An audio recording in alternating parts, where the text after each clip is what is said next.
दोस्तों, आप सभी लोगों का हमारे इस YouTube चैनल पर स्वागत है।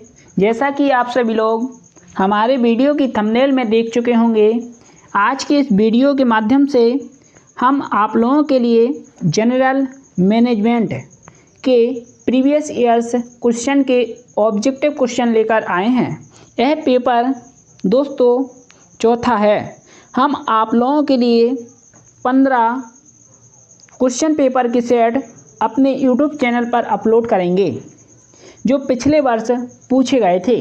अगर आपने इन वीडियो को अच्छे से तैयार कर लिया तो आपके पटवारी के एग्ज़ाम में 25 में से 25 नंबर आएंगे। पहला ऑब्जेक्टिव प्रश्न इस प्रकार पूछा गया था।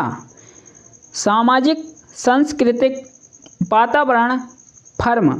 का गायन करता है। इसका ए ऑप्शन है उपरोक्त सभी, बी सूक्ष्म पर्यावरण, सी बृहत पर्यावरण, डी आंतरिक पर्यावरण। इसका जो सी ऑप्शन है बृहत पर्यावरण बिल्कुल सही होगा, सी ऑप्शन। इसके बाद दूसरा, साझा स्वामित्व जोखिम रिटर्न और शासन के द्वारा अभिलक्षित 2 या 2 से अधिक फर्मों द्वारा एक साथ व्यापारिक इकाई का निर्माण ... कहलाता है। इसे हम संयुक्त उद्यम ज्वाइंट वेंचर कहते हैं। इसका जो डी ऑप्शन है बिल्कुल सही होगा। इसके बाद तीसरा, निम्नलिखित में से कौन प्रबंधन की संकीर्ण अवधि और सोपानिक स्तरों की उच्च संख्या द्वारा वर्णित किया जाता है? इसे हम टोल स्ट्रक्चर कहते हैं, इसलिए इसका ए ऑप्शन सही होगा। इसके बाद चौथा, निम्नलिखित में से कौन सा शब्द संगठन के अस्तित्व के कारण को परिभाषित करने के लिए इस्तेमाल किया जाता है? ए ऑप्शन मिशन, बी लक्ष्य, सी दृष्टि, डी ऑप्शन उद्देश्य। इसका जो ए ऑप्शन है मिशन का उपयोग किया जाता है, बिल्कुल सही होगा। इसके बाद पांचवा,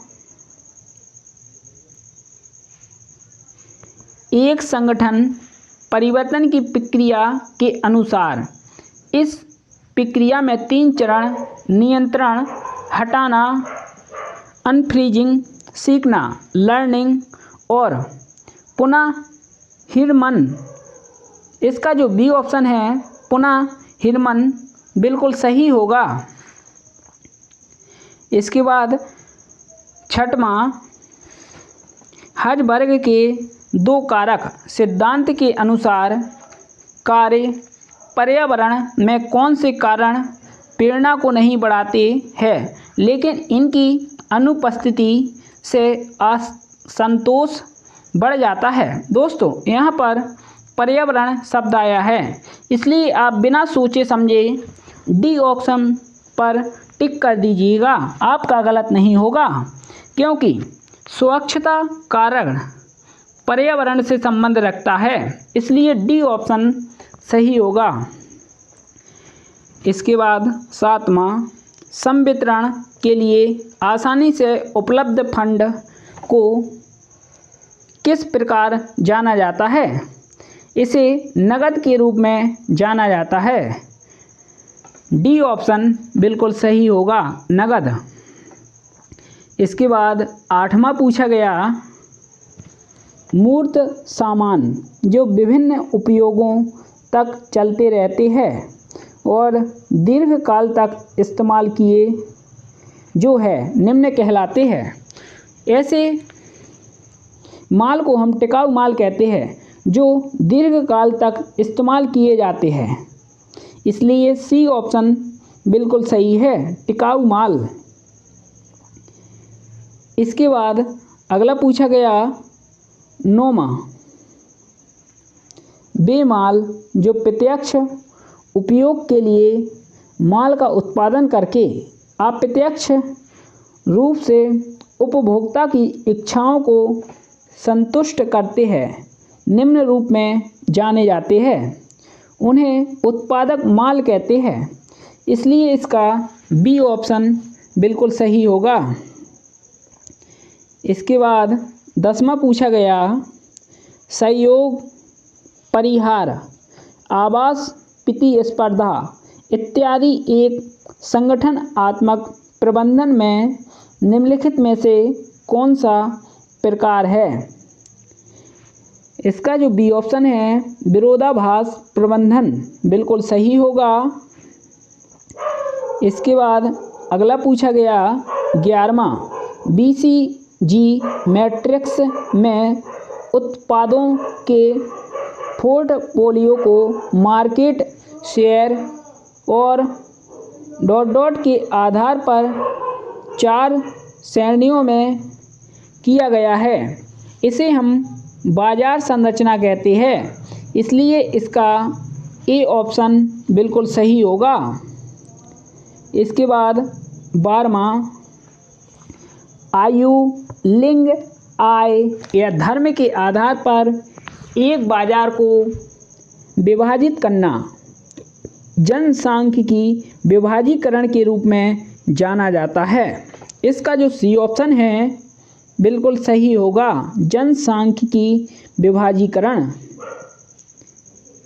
इसके बाद अगला पूछा गया 13वां, अपने व्यक्तित्व लक्षणों, जीवन शैली या मूल्यों के आधार पर बाजार में ग्राहकों का विभाजन निम्न कहलाता है।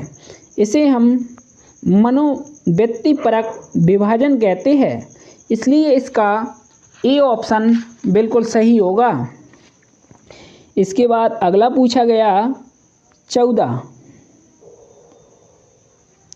कर्मचारियों, ग्राहकों और जनता जैसे हितधारकों के जीवन की गुणवत्ता में सुधार करते हुए आर्थिक विकास में योगदान देने और नैतिक रूप से व्यवहार करने के लिए एक व्यवसाय निरंतर प्रतिबद्धता निम्न कहलाती है।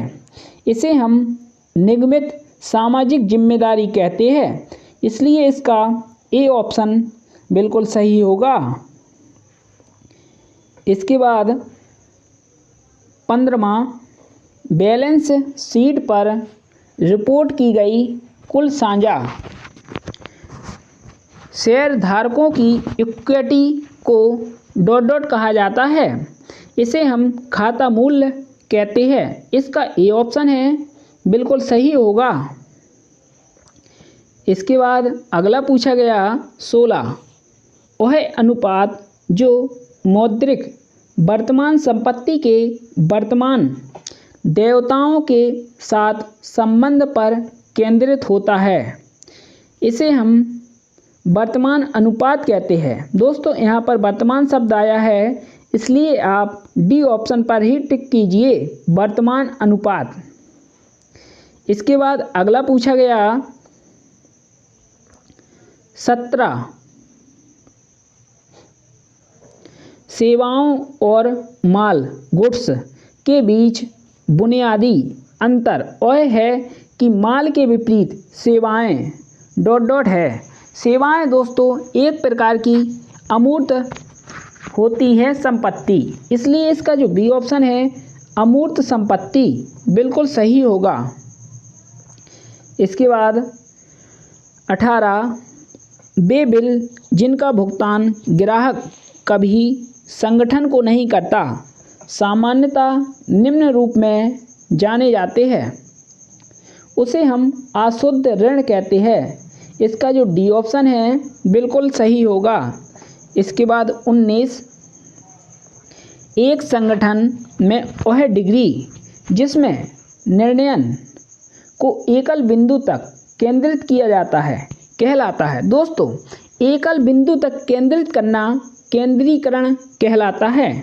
इसका जो बी ऑप्शन है बिल्कुल सही होगा। दोस्तों अगर आपको इसकी PDF चाहिए तो हमारे व्हाट्सएप नंबर पर मैसेज कर दीजिएगा या कमेंट बॉक्स में मैसेज कर दीजिएगा तो आपको इसकी PDF भी मिल जाएगी। इसके बाद 20 बैलेंस शीट पर विभिन्न मदों के लिए व्यवस्थित किए गए खातों को किस नाम से जाना जाता है? बैलेंस शीट पर व्यवस्थित किए गए खातों को स्थायी लेखा खाते के नाम से जाना जाता है, इसलिए इसका जो बी ऑप्शन है बिल्कुल सही होगा। इसके बाद 21 कर्मचारी के प्रदर्शन को मापने और एतदनुसार उन्हें पुरस्कृत करने की प्रक्रिया निष्पादन मूल्यांकन कहलाती है। इसका जो बी आंसर है बिल्कुल सही होगा। इसके बाद 22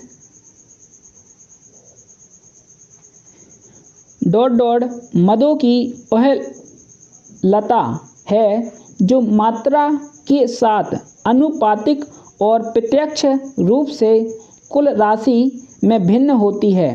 इसे हम परिवर्तनशील लागत कहते हैं। इसका जो डी ऑप्शन है बिल्कुल सही होगा।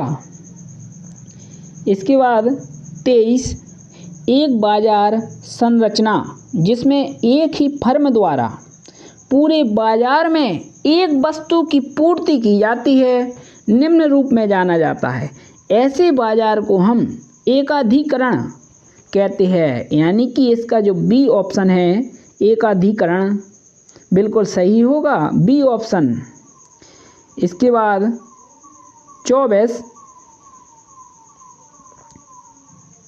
निरंतर सुधार के साथ कंपनी की हर गतिविधि में गुणवत्ता सुनिश्चित करने के लिए एक संगठन का व्यापक प्रयास निम्न कहलाता है। उसे हम संपूर्ण गुणवत्ता प्रबंधन कहते हैं। इसका जो डी ऑप्शन है बिल्कुल सही होगा।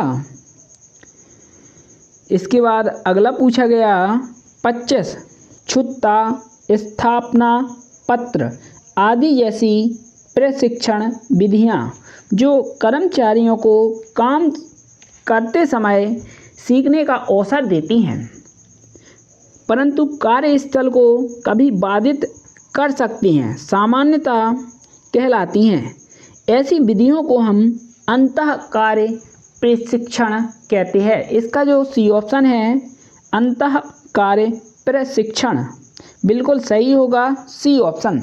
दोस्तों इस प्रकार प्रीवियस ईयर्स क्वेश्चन में 25 ऑब्जेक्टिव क्वेश्चन पूछे गए थे जो पिछले साल एग्ज़ाम हुआ था उसमें। अगर दोस्तों आपने यह क्वेश्चन पेपर तैयार कर लिए तो आपके 25 में से 25 नंबर आएंगे। अगर आपको हमारे कुछ वीडियो में प्रॉब्लम है तो हमारे कमेंट बॉक्स में कमेंट कर बताइए। अगर आपको इसकी PDF चाहिए तो PDF भी उपलब्ध करा दी जाएगी। दोस्तों धन्यवाद। जय हिंद, जय भारत, वंदे मातरम।